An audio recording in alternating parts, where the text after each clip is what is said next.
Ladies and gentlemen, boys and girls, good afternoon and welcome to live coverage of President Trump's inauguration, here on FKN News. I'm Deke Jackson, and this afternoon we'll be joined by a host of guests from all sides of the political spectrum, so join us, sit back, relax, and let's enjoy what we hope will be an eventful spectacle. Now I can see your comments on my window here in the control center of FKN News, so if there's any problems with the stream, or if you have any questions, or if there are any guests you would like to appear on the show, please feel free to comment or make your requests in that window. Okay, so let's start by going over the schedule of events. Now, at the moment, President Trump, as he is, or will be very soon, is at the White House having coffee with the Obamas, the outgoing president, of course, and his wife. And what the pictures we're looking at the moment are showing us is the retinues and entourages of American political elite arriving on the steps of Capitol Hill in readiness for the ceremony. Not entirely sure who these people are. Obviously some debilitated old political hacks been invited to the party, so I should like to introduce for you now my two colleagues and co-anchors on today's show. Dick Faceplant Alvarez, former running back for the NFL team, the LA Bams, and Lance Lincolnlog, the NBA All-Star from the Nike Profitmonger team. Dick, Lance, good to have you aboard. Dick, perhaps you could take us through some of the plays we might see today. Sure thing, Deke. Well, as far as assassinations go, it's good to see a nice open play. I mean, you don't want an assassination taking place on an event of this magnitude somewhere behind closed doors. What we're hoping to see today is a good open play. We want to see the assassination, if it's going to take place at all, we'd like to see it in public, part of a large, open, multi-million viewer televised event. Don't you think so, Lance? I couldn't agree more, Dick. What we'd like to see, ideally, is some sort of spectacular play by one of the many interested parties in taking out Donald Trump, and somewhere very, very public. So I'd say the chances at the moment of there being an event in the White House coffee morning are slim to nowhere. The major players in the possible assassination of Donald Trump are thought to favor a spectacle, something to serve as a warning or emblematic of their power to shape world events. Well, that's right, Lance. And as we've seen in previous manipulated terror events across the world, there is nothing the people who manipulate terror events like more than spectacle. And to take major events or major cities, places that are going to get a lot of publicity for their terror cause, and show the world just how dangerous the world is, and make them realize just how lucky they are they're not subject to any of the attentions of the major players. Well, Dick, Lance, be a pleasure to have you with us this afternoon. Look forward to hearing your thoughts on the possible assassination plays as we go through the day. My other guests today will include, for the Democrats, we'll be being joined by Nancy Bellend, the former Democratic Congresswoman, a neoliberal twat, an Obama supporter, and a major donor and sponsor to the LGBT and Rights for Badgers and Otters campaign. Nancy will be joining us later. And on the Republican side, we'll be being joined by Cletus Ruddyneck Klingon, Alabama senator, pro-Trump, and one of the first people to come out and back his candidacy for the president when he was in fact a 30-something coke-sniffing, hooker-fucking property magnate. That was a long time ago. That's how long Cletus Ruddyneck has been a Trump supporter. And long time to go yet, folks. Obviously, the people of Washington out there enjoying the spectacle so far. And Lance, what do you think of the crowd? Do the crowd look dangerous to you? Do you think we can see the chances of an assassination coming from from the general population?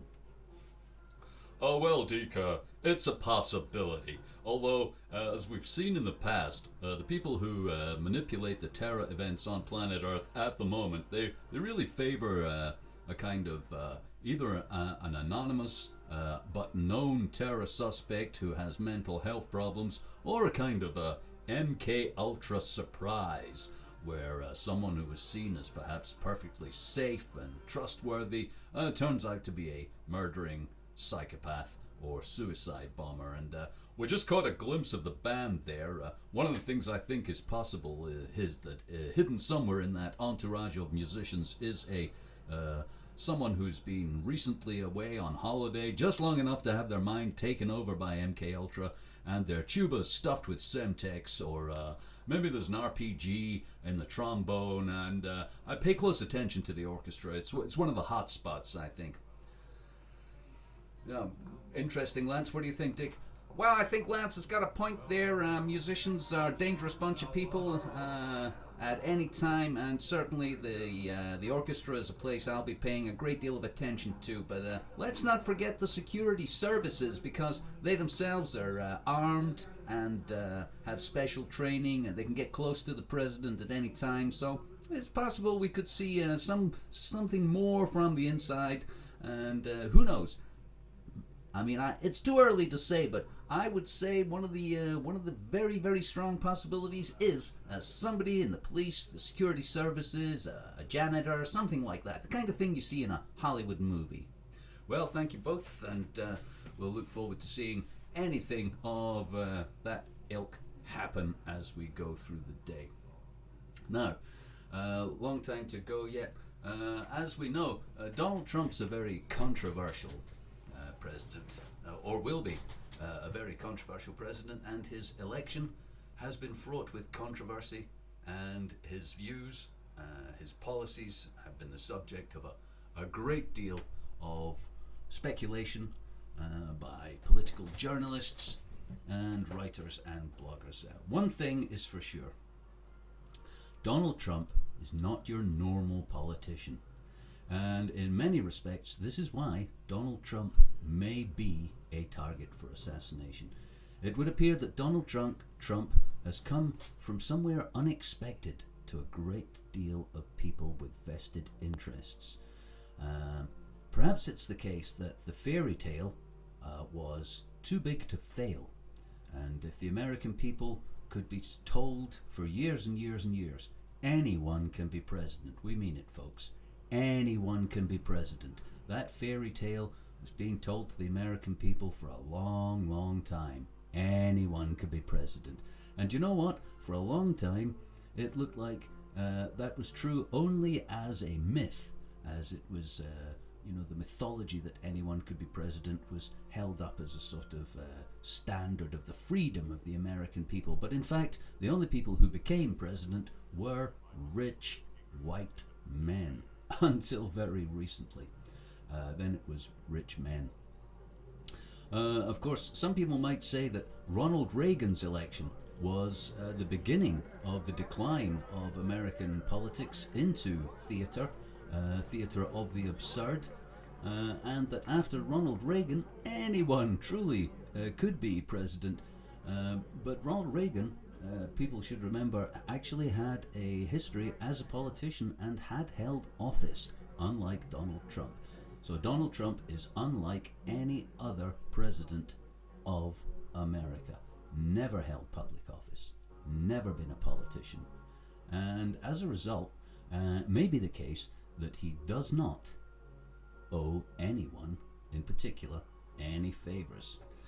And having said that, I'd like to introduce one of my first guests this afternoon from Russia.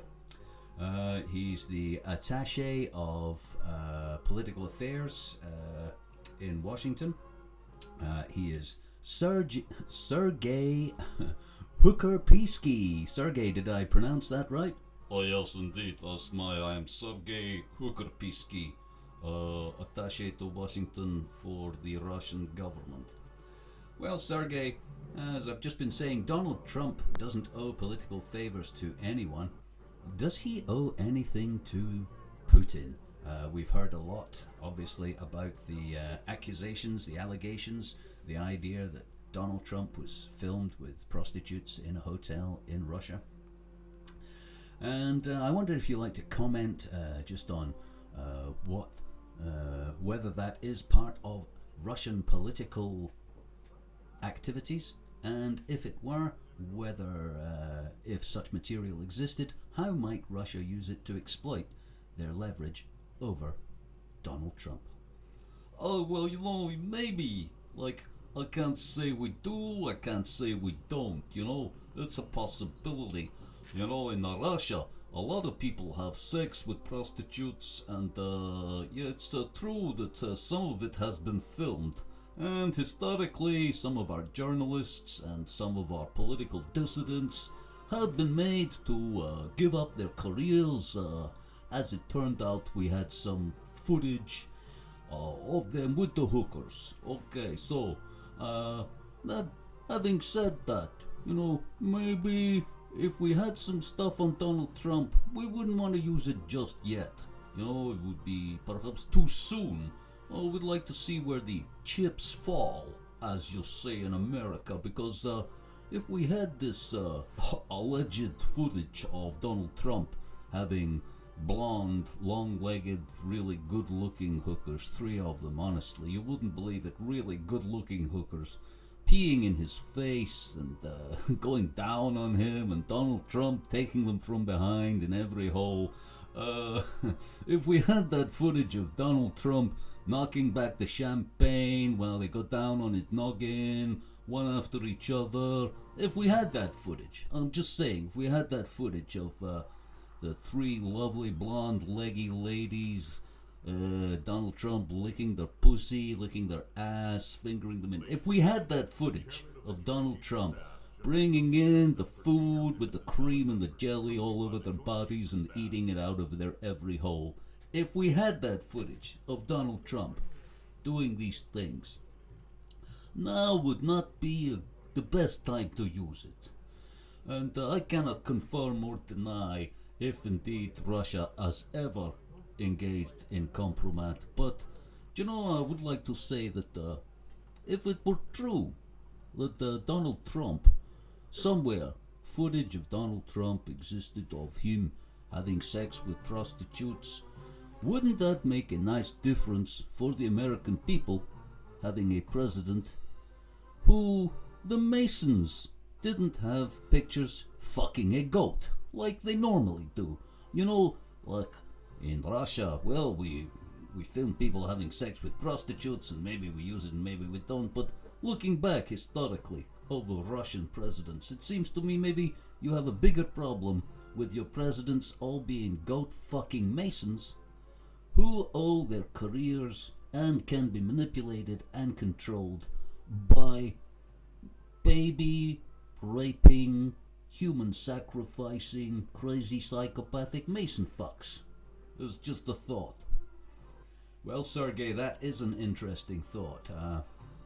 Indeed, Donald Trump may be a refreshing change, even if such compromising material existed of Donald Trump, with the 3 hookers eating the jelly out of their every orifice, would make an interesting and refreshing change from our American presidents being controlled by the Illuminati, who all have pictures of them balls deep in a goat, or sacrificing a baby at that holiday home up there in the Californian pines. Now, if you've just joined us, ladies and gentlemen, we are waiting on Donald Trump finishing his coffee. He is currently in the White House with the Obamas, and what we're seeing now is pictures of various Illuminaries.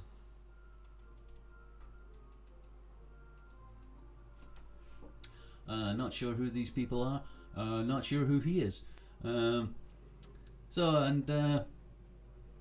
As we go through the day, we will no doubt be seeing many of the people who Trump has selected to be in his cabinet. So perhaps now would be a good time to go over who's going to help Trump run the world's most powerful nation. Who's going to help Donald Trump, who, as people call him, is about to be the leader of the free world. Who is going to help Trump lead the free world? Let's have a look. So, helping Donald Trump lead the free world, Secretary of State Rex Tillerson, CEO of ExxonMobil. I can think of few people better placed to help the free people of the world manage their resources than the CEO of one of the most rapacious companies on earth, Rex Tillerson. Rick Perry, Secretary of Energy, former Texas governor and another oil magnate. Ryan Zinke, Secretary of Interior. Now, it's a shame I can't show you any pictures of these people, otherwise we might be able to recognize some of them appear on screen. Perhaps we can. Let me just look into that technically. I'll see if I can't get you a picture.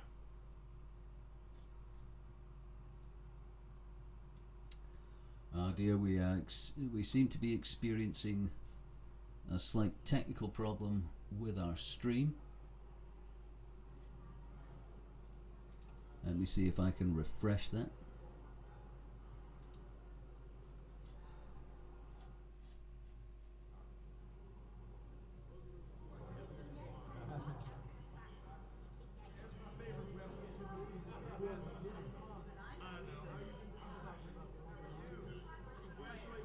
Okay.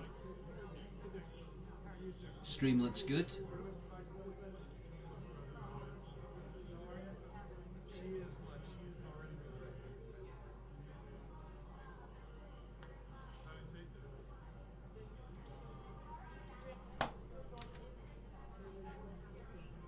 Okay, we're back with the stream, and we've just missed Hillary Clinton arriving to take her place on the steps. There's a crazy religious psychopath in his mumbo-jumbo headdress, carrying his staff of mumbly-jumbly. And where were we? Oh yes, Donald Trump's team. Donald Trump's team famously includes... Donald Trump's team is the richest cabinet ever assembled. Now, this is surely a sign that things are going to be different.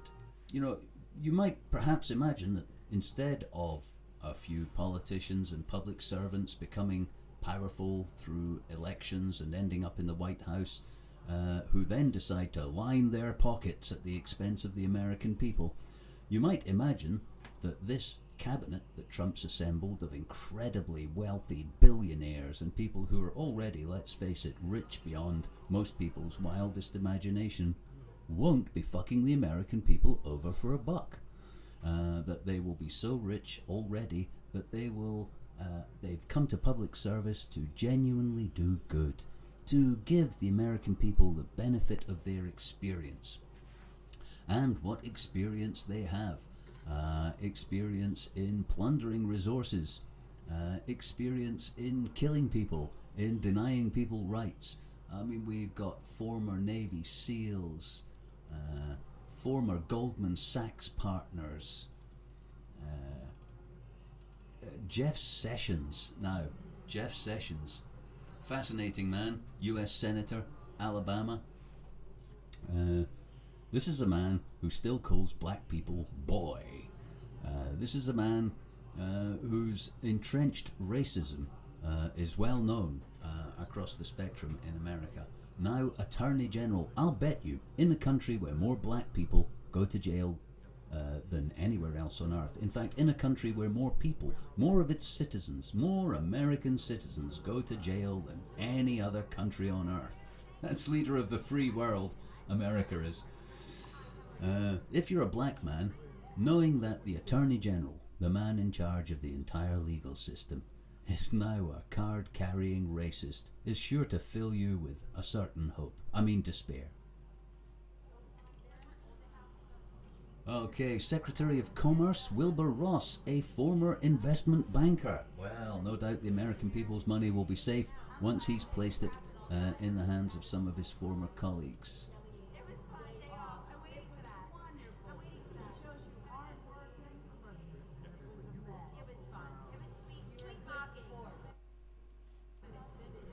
Okay, if you're seeing the pictures I'm seeing,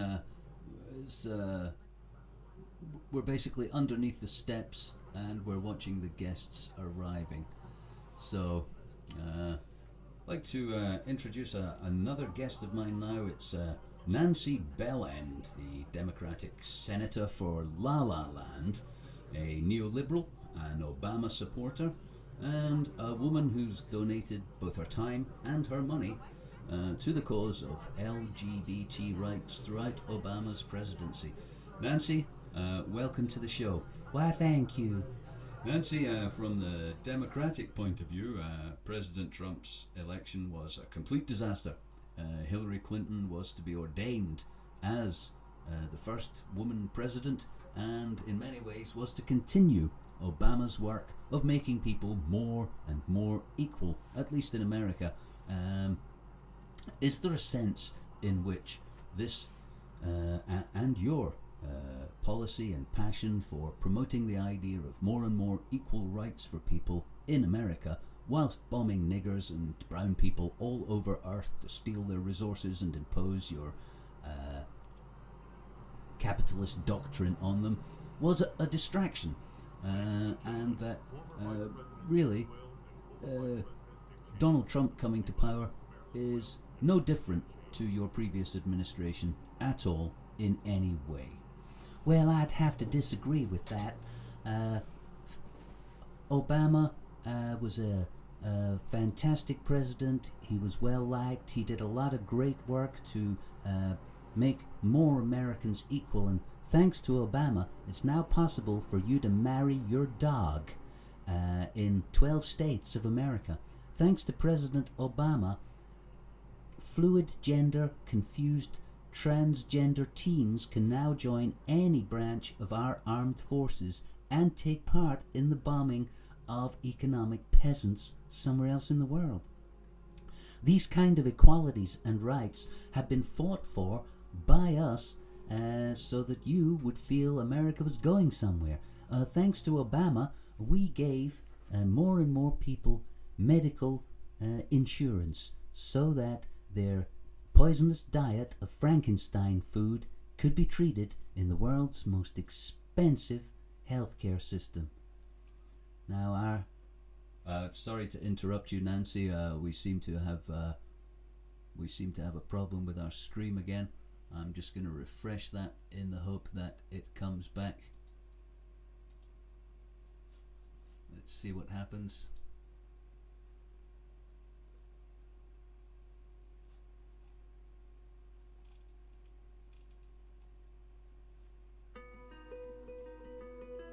Oh dear. Yeah, the current way is just a bit. It does spin a bit. And it looks like we'll have to put up with our sponsor's message on a regular basis as this stream sorts itself out.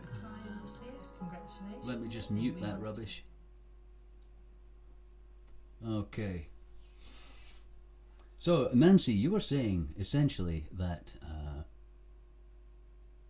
the freedom to marry your dog, your sister, to change sex from male to female, to half male, half female, to go to the toilet in one bathroom or another bathroom, that the American people were crying out for these freedoms for themselves, and that simultaneously it was okay for America to go and bomb the fuck out of the rest of the planet and deny people, by supporting regimes around the world, any rights whatsoever. I'm thinking of, let's say America's replacing the Egyptian democratically elected government of the Muslim Brotherhood with a military junta. I'm thinking of America's continued support for the despotic royal regime in Saudi, Qatar, United Arab Emirates, Kuwait. I'm thinking of the America's support of and economic support of the biggest tyranny on earth, China, through our trade relations with them. America does all of those things which disenfranchise people from their rights on a vast global scale, and somehow it's okay because you can marry your dog, or a gender-confused teen can join whichever branch of the military they want and fire hellfire missiles at a wedding in Helmand Province. Well, the rest of the world needs to catch up with America. It's true.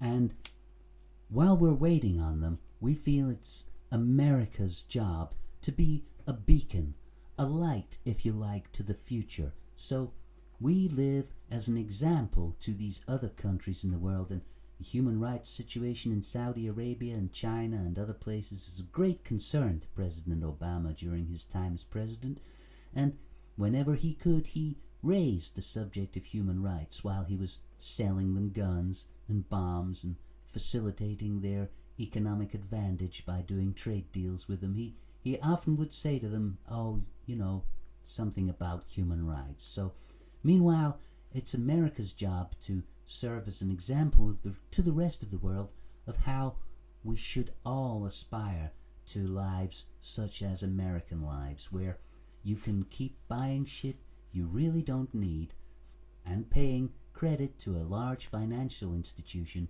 for most of your life to have it, and that those things that you don't need should be acquired by destroying as much of the planet as we need to in order to make the few very, very rich people who need slightly more money slightly richer. And that is the American way, that we don't want to change anything about the fundamental things we do. The destruction of the planet to make the rich people richer, that can never change. Not the Republicans nor the Democrats never want to change that. We agree fundamentally. Capitalism, planet rape, making rich people richer, that is the American way. But along the way, we want to be a beacon of hope to the rest of the planet, that one day they can marry their sister, or change their gender to be a dog, or marry a monkey, or anything they want, just as long as they keep buying shit they don't need with money printed by a faceless corporation out of thin air. Thanks, Nancy, and we'll be coming back to that story throughout today, I'm sure. Meanwhile, let's return to our sports duo, Dick Faceplant Alvarez and Lance Lincoln Log. Guys, what are the chances of an assassination anytime soon? Well, Dick here, and to be honest, I think we're still going to have to wait for Trump to come out of the coffee room. I just can't see an assassination taking place while he's in the White House, because the replacement for Trump, he's going to need the White House. I feel it is unlikely that there will be any collateral damage. I think the people who organize assassinations of this nature, they're really looking for a clean hit. I'm not ruling out an explosion, a small contained one, or something like that, something up close and personal, but I would say we're not looking at an assassination attempt that has a great deal of collateral damage. What do you think, Lance? Oh, Dick, I agree completely. There's no precedent for assassinations of this nature involving a huge amount of collateral damage, but you just can't rule it out. The stakes are high here. I mean, they're really, really high. So it's possible, just possible, that and I agree with Dick. Most likely, what's most likely is something like a personal, up close hit. The lone sniper, or as I said before, a bandsman getting close enough with a tuba launched RPG, something like that. But It's just possible. I'm just saying this. It's just possible. It's a kind of a Hail Mary play. Something along the lines of the gunpowder plot by Guy Fawkes from back in the day. It's just possible. What we're going to see today is like the whole place go up and everyone on those steps be killed at the same time as Donald Trump. Wouldn't that be something? I mean, that's a play. It's right out of left field there. You know, you got to take Donald down, but you know, how many of these people do you want to go with him? You know, how many of these people do you really need? And how many of these people are actually in the mix? Perhaps now would be a good time to look at who the players are. Dick, who's on the field here? Who are we really talking about being interested in taking the Donald out, and why? Well, Lance, I'm glad you asked me that. I think we can name a few of them. Let's see. Let's look at the players who might be taking Donald Trump out today. Well, straight off the bat, you got your entrenched military-industrial complex. Now, Donald Trump's well known as a bon vivant, and it would appear to me that Donald does not want to spend America's money on guns and bombs. Donald does not want and is not interested in milking the American people to fund the military-industrial complex of America anymore. Donald wants you to go gambling. Donald wants you to have a nice glass of wine, maybe get laid with 3 hookers in a hotel in Moscow. You know what I'm saying? What Donald doesn't want. Donald Trump does not want to spend $50 billion developing an airplane that can hover and fly when we've already got planes that fly and helicopters that hover. Donald doesn't see the point in that. So I think we can see that the military-industrial complex of America has just had its balls cut off with the election of Donald Trump. Donald Trump is on record as saying we have 300 foreign military bases. Why? Donald Trump is going to cut back on the American military. Although he says he's going to make them the greatest military on earth, he's also going to cut their funding. And so I think one of the players that's in play today is definitely the military-industrial complex. Yeah, Dick, I totally agree. You can see why their motive. They're going to have the funding slashed. Donald's not interested in global military power. He's, as you say, a bon vivant. And Donald would rather we all went gambling, preferably at one of his establishments, and had a good time.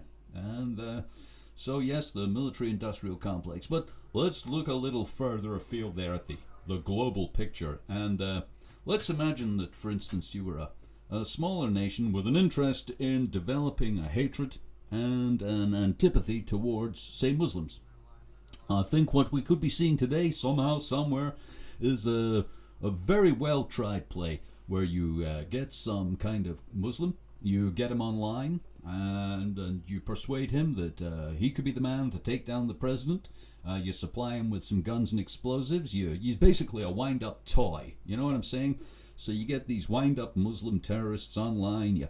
You give them a boot full of Semtex, some hand grenades, and a Kalashnikov, and then you somehow smuggle them close enough to Donald to make an attempt. And then afterwards, it transpires that there's a video of him saying he did it all for ISIS, and the news simply reports that it was all ISIS, and blah, da, da, da, da.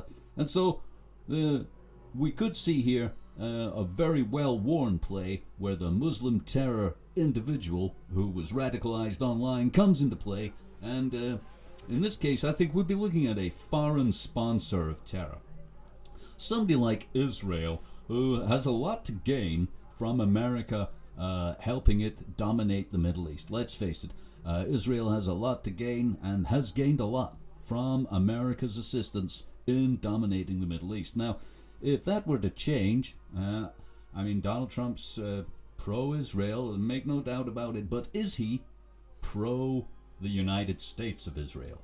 You know, I don't think there's any end to the ambition of the Israeli state or the Jewish people, and if they could, I'm pretty sure they would wipe the Muslims off the face of the earth with the help of American money and guns. So it's just possible that we'll see a play from the Israeli intelligence community are well practiced. This is one of their favorite plays. You see it all the time. We've seen it across Europe.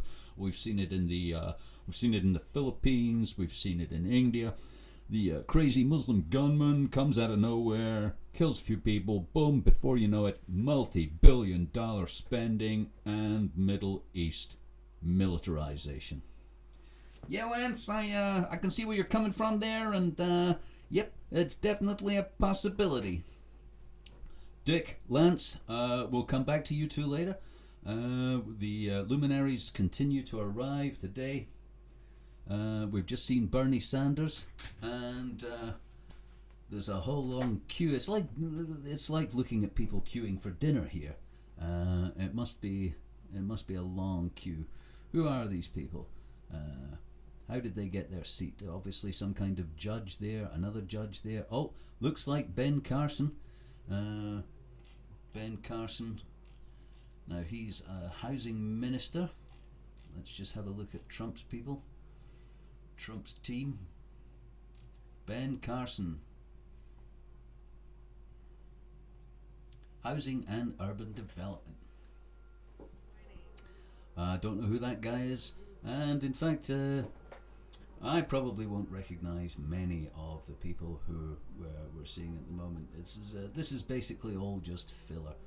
They're trooping in and filling up. Is it standing room only, or do you get a seat with your ticket?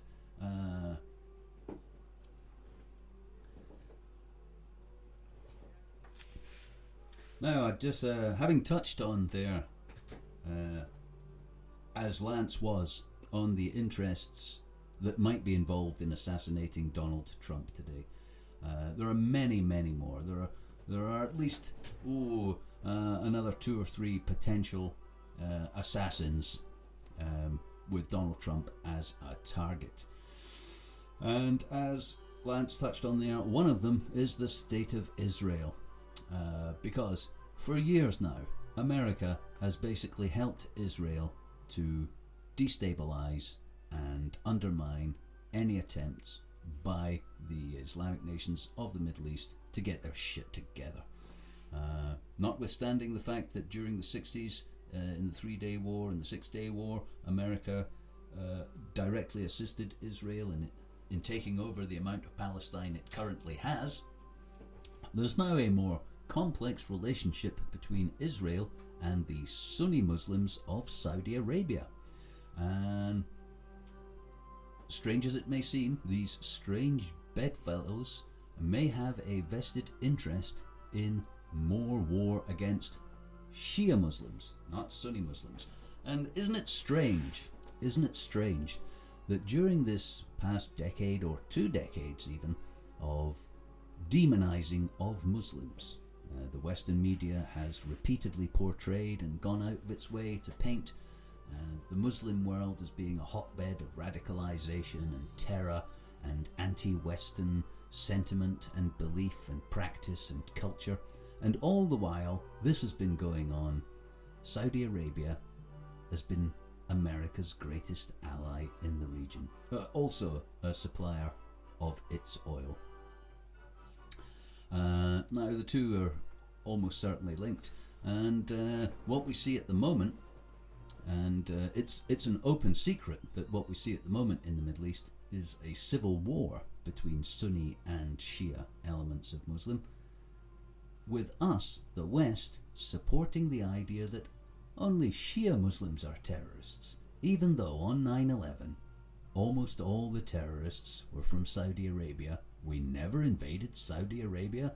Is anybody else slightly troubled by this fact? Notwithstanding, by the way, that I, Deke Jackson, and the FKN News believe that 9/11, the official story, is a total lie. Notwithstanding that fact, even if you accept the official version, Muslim terrorists bombed America, 9/11, blah blah blah. How come we invaded countries that had nothing to do with it? Is nobody else even slightly troubled by that? Are the assembled luminaries today not troubled by us attacking the wrong countries repeatedly and letting what is without doubt the world's most extreme Islamic terror organization, Saudi Arabia, a monarchy with no democracy, that permits no dissent, that beheads women, that kills children, that executes more of its people than America, letting them off the hook? Strange indeed. Now, we've just seen some of Trump's family coming onto the steps, so we can't be long now. That looks like... Indeed, that looks like Ivanka Trump, his daughter, and Jared Kushner. Ivanka Trump, who, as we know, Donald Trump thinks is very hot. Now, there's an interesting comment, isn't it? He would date his daughter. Wow, what else would he do with his daughter? Jared Kushner, slated to be one of Trump's top advisors in the White House, who has also signed off on his commercial activities and put them out of reach, as they are requested to do to avoid a conflict of interest. I'm not sure how much help that will be. Can you imagine how much help it would be? You get elected, you're a multi-billionaire, your family are all running your family business, you get elected to be president of America, you put them all in positions of power and influence, and you're not to do anything commercial for 4 years, at least. Do you think that's any barrier? Is that any realistic barrier to them lining their pockets, feathering their nest, or creating the circumstances in which at the end of the 4 years, suddenly a whole big load of tax breaks are available for remodeling downtown Manhattan into high-rise superstructures? Does anybody think that's not going to happen? Anyway, so we're now approaching, I believe, let's have a look at the schedule of events.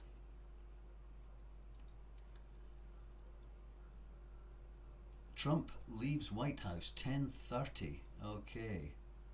Well, we've got a bit of time to go before that happens yet. He only went into the White House at 9:45. So it could be some time yet.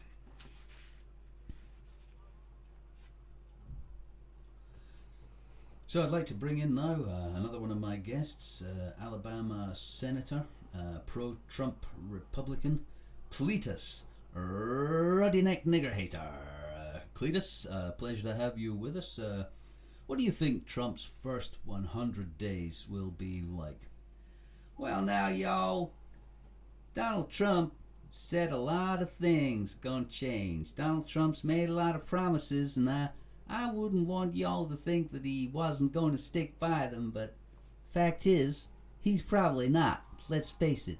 And although I support many of his pronouncements, they're not policy. Until you become president, nothing you have said is actually a policy. So, as far as draining the swamp goes, I would caution the American people to not expect the swamp to be drained too much.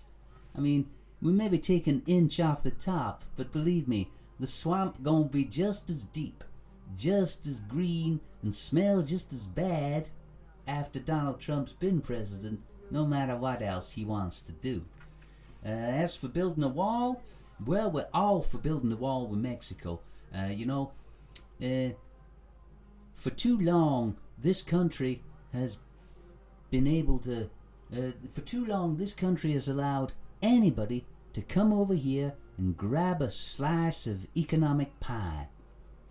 Well, that just ain't gonna work any longer. Just about all the economic pie has already been taken up. I myself have only got a certain amount of economic pie, and I'm not giving any more to anybody. Now,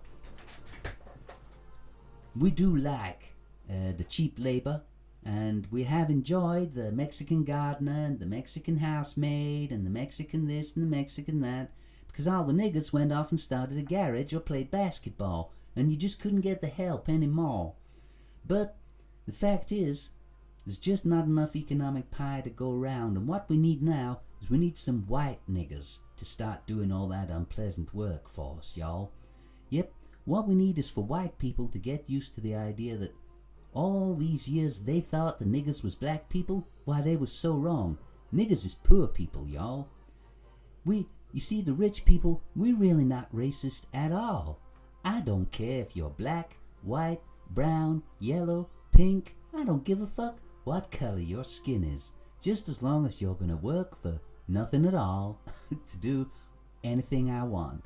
It's just as long as you're prepared to work in my coffee shop, cut my grass, clean my house, drive my car, stand to attention, join my army so I can plunder the rest of the world's resources. I don't care what color you are. But as the economic pie of America got, chopped up into smaller and smaller bits by lots of people like me, turns out there's just not enough economic pie for Mexicans. And we're going to stop people coming into this country, and we're going to make all you poor niggers, whatever color you are, who are in America already, we're going to make you poor. And you're going to do the dirty work for me and my rich friends. And my friends could be black. I don't care what color you are if you got money, just as long as you got money.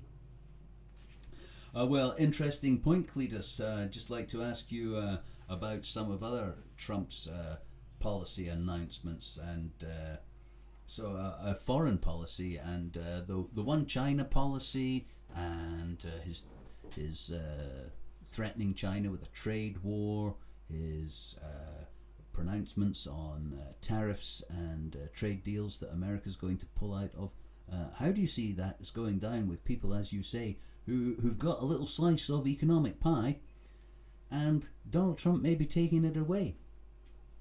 Well, now, my economic pie is safe, because my economic pie is already in the bank. But I do hear what you're saying. Donald Trump may be a threat to some people's economic pie, especially if they had it invested in, cheap iPhones and laptops made in China by all those slanty-eyed slaves.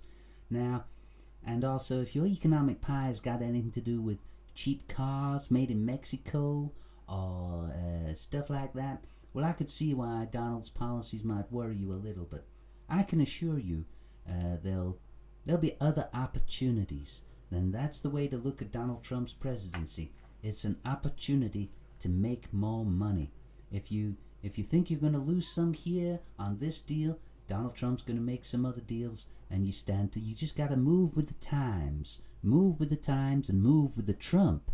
Because if Donald says he's going to put 35% import tariff on goods from China, why, all you got to do is open a factory in America and get the niggers in America to make your shit, man. I see. And excuse me, Cletus Ruddyneck. Our stream has gone down again. I'm just going to have to refresh that, and we're back. And now, Donald Trump and Obama leaving the White House.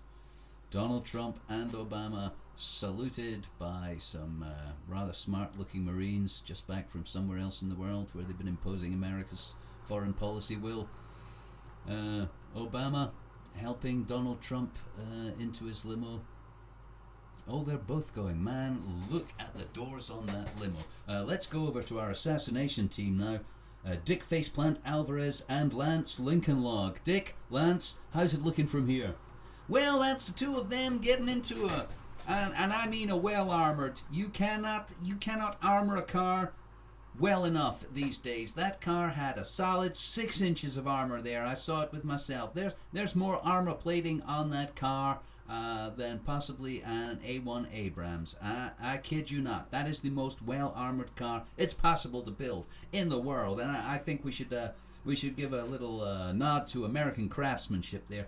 American craftsmen make some of the greatest armored cars in the world and export them all over the world, so that no matter how despotic and evil and tyrannical your ruler, you will find it really difficult to kill them if they have an American limousine that's been armored by America, because we're really good at that. So while they're in the car, I have a feeling they're perfectly safe. What do you think, Lance? Well, Dick, I think you're quite right there. That is an incredibly well-armored car. I find it hard to see how we're gonna see an assassination while they're actually in the car.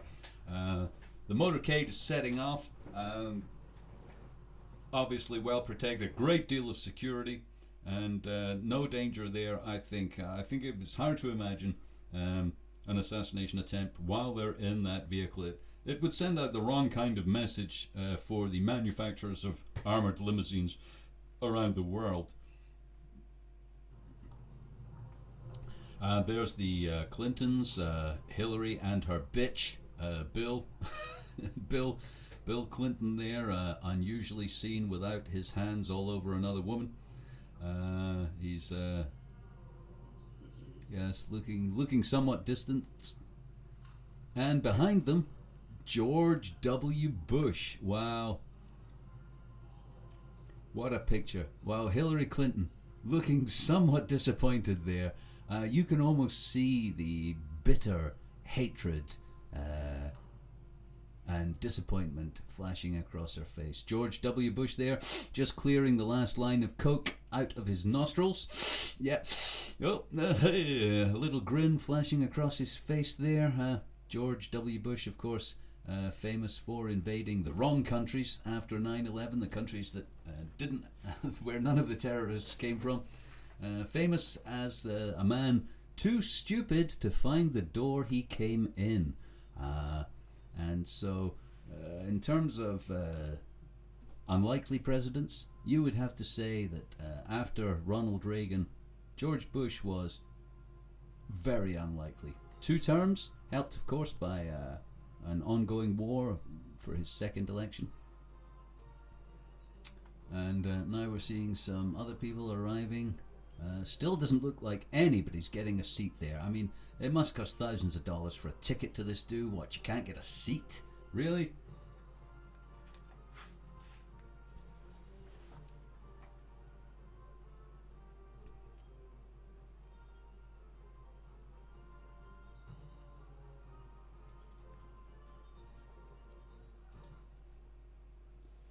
Okay, and joining me now in the studio, a special guest who's joining us today by a special invitation. He's the former deputy head of Israeli counterintelligence and foreign operations, Desni Givafek for Goyim.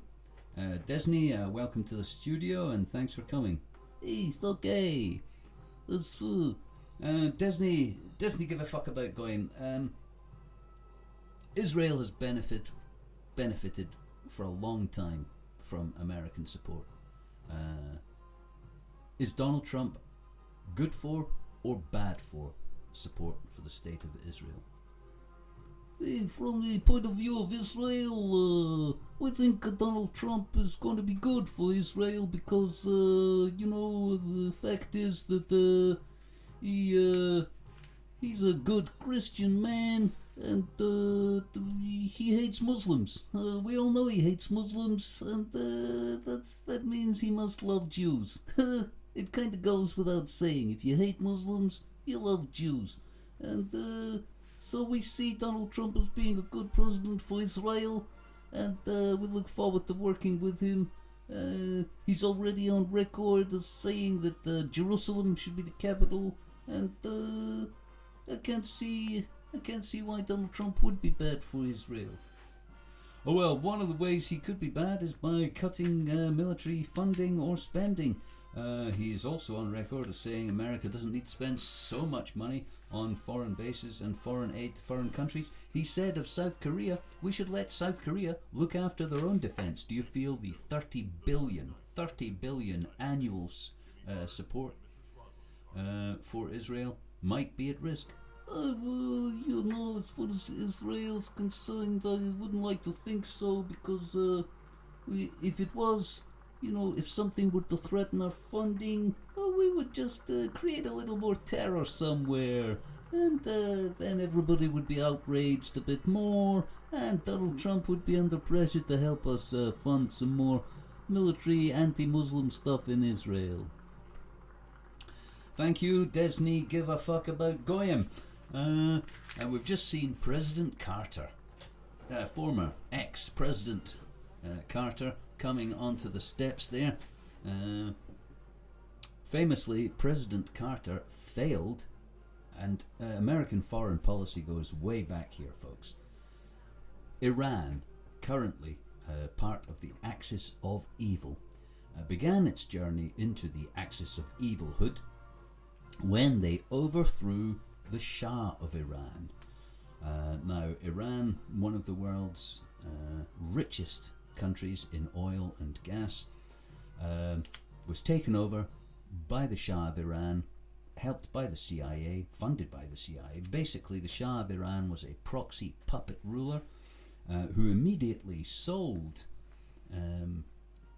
Iran's oil wealth to American corporations for peanuts, allowing a few wealthy people, a few very, very, very wealthy people, to get slightly richer.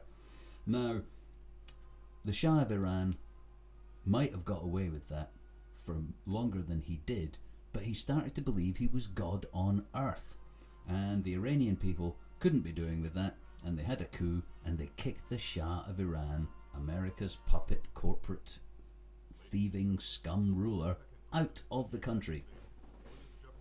And as a result, of course, they immediately became persona non grata and axis of evil. In the process of kicking the Shah out, they also captured 200 American hostages, and this was on the watch of Jimmy Carter. He organised a rescue mission, which went horribly wrong. Dozens of Marines in helicopters were to fly out and attack the embassy compound where the hostages were being held and free the hostages. But something bad happened in the desert. One of the helicopters crashed and burned. The whole rescue operation was cancelled, and the Iranians found out about it, moved all of the hostages to separate, smaller locations, split them up so they could never be rescued in a one. And as a result, the chance of rescuing them disappeared. Now, they were released. They were released when Ronald Reagan came to power, because in the background, the CIA did a deal with Iran. The CIA at that time, run by President Bush Sr. That's right, folks, head of the CIA for 10 years, and part of the intelligence community in America that arranged the deal with Iran to free the hostages. And here's how the deal went. The deal went something like this. We'll give you tons of gold, literally tons of it, big chunks of solid, actual, real gold, and loads of our latest mega weapons, the very best, super duper mega weapons, as much as you want, in exchange for your hostages. We will pay for this secret payment ransom to get our American hostages back by having General Noriega and some other South American nutters that we own ship cocaine to America and sell it to the American people to raise the money to pay for that, so the American people don't know how much we paid to get our hostages back. That was Bush Sr. and Ronald Reagan. So Reagan came to power, the hostages were released, and Reagan got the credit. Okay, there's George Bush. George Bush just been announced. I guess we must be getting close, because these are the top guests now. We've had the Clintons, we've had Carter, the Clintons, Bush, and his wife. Wow, she looks high as a kite, and so does he, looking peppy. Oh yeah, nice and peppy. There's Bill Clinton, and let's just see if we can't zoom in and have a listen to what these people are saying. Oh my God, he's coming over, Bill. Don't look at his eyes, Bill. Oh God, did you see that?